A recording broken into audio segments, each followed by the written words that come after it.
Hey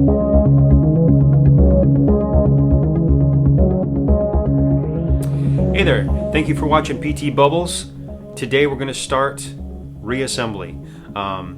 So we're going to do the crankshaft into the block, the bed plate on that, installing the pistons and rods into the block, and then we'll end up on this video putting on the balance shaft assembly.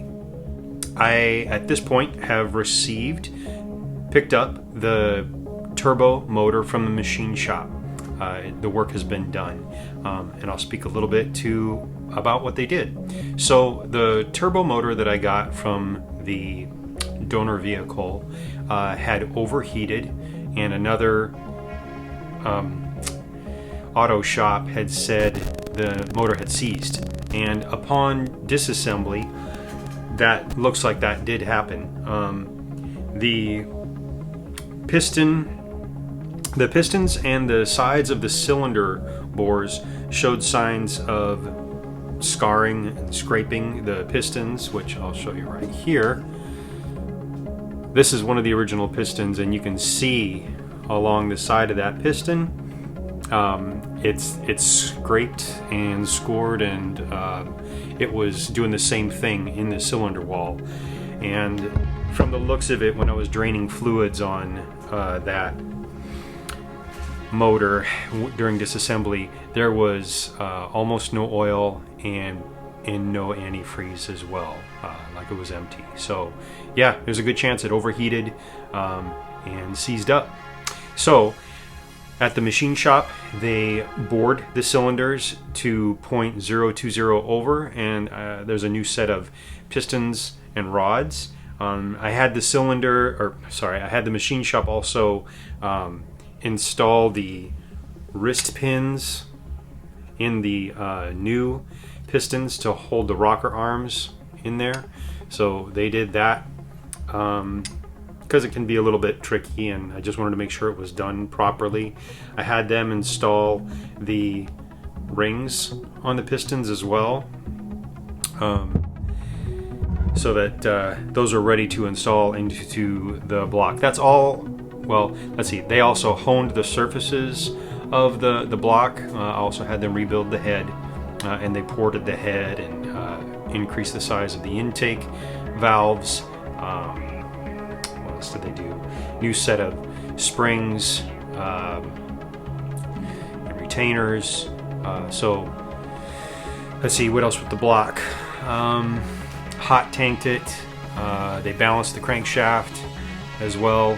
So it's ready for reassembly, and I've received it back now. And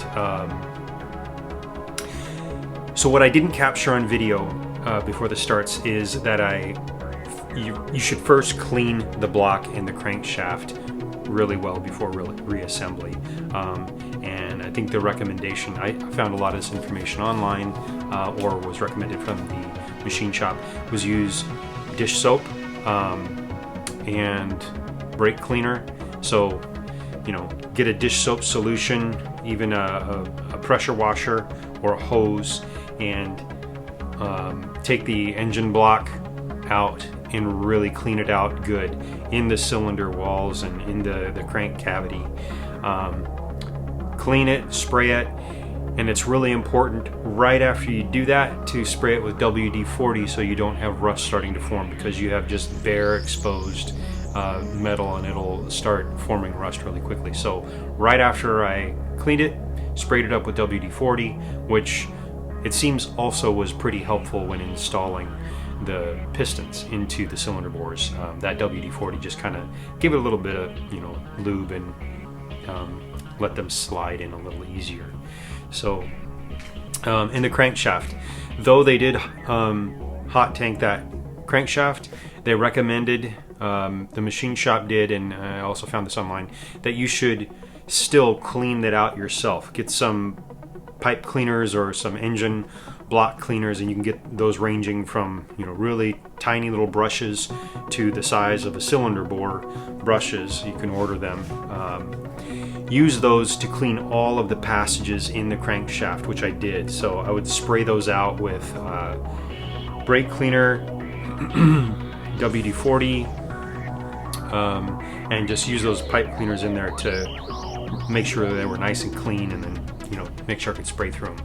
That's because you want that oil to be able to go through those passages really easily once you've got the engine put back together. So that's the machine shop and what they did.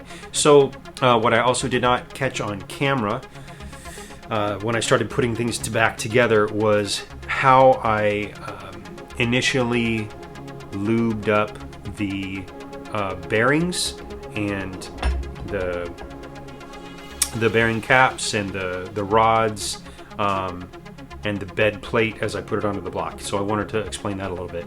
So doing a little bit of research online, I found that it was a good recommendation, and this is, I'll just demo with the thrust bearing. This is the original one, but this is what I did with the new bearings that I installed, was you use transmission fluid, and I just used an oil can to do a little squirt onto the bearings. Use transmission fluid between the surface, the what would you call it, the surface that's going to come in contact with where you're seating your bearing into. So this would go into the block. This side is going to either sit into the block, and then the other piece will sit into the bed plate, and that side that's going to mate with one of those surfaces, use the transmission fluid on. Transmission fluid is more viscous. It's almost like a good cleaning oil solution, so it just helps get those surfaces mated together without it being metal on metal. And I did that because the recommendation was it could just help it go together more smoothly, and simple as that. Help it go together more smoothly, and you won't have metal on metal in case it could score it or something like that.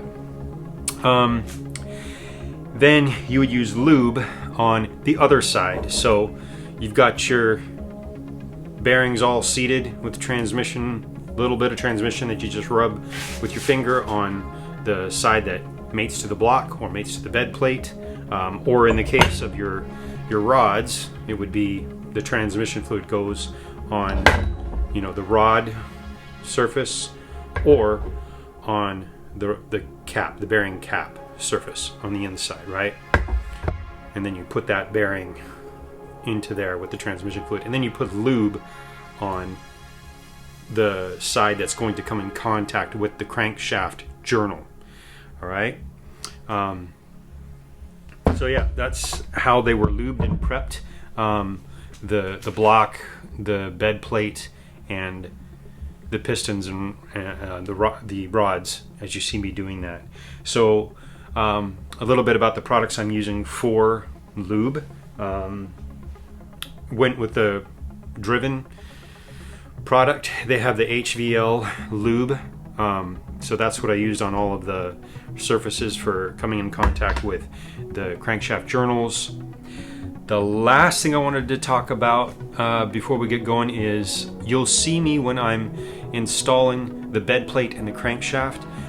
There's a big old rubber mallet and a pry bar that I use. The only purpose of those are to lightly, carefully, without scratching a surface or bending anything, press the crankshaft to its forwardmost position, which is what is recommended in the service manual before you tighten down the bolts on the bed plate and call it good. You just want that crankshaft at its forwardmost position. It's only going to be like a thousandths or a few thousandths of an inch, so not much at all, but that's why you see me using those those larger tools that are a little bit frightening to be used on a freshly rebuilt motor and a crankshaft that's all nice and clean. So that's it. Thanks for watching. Hope you enjoy. See you later.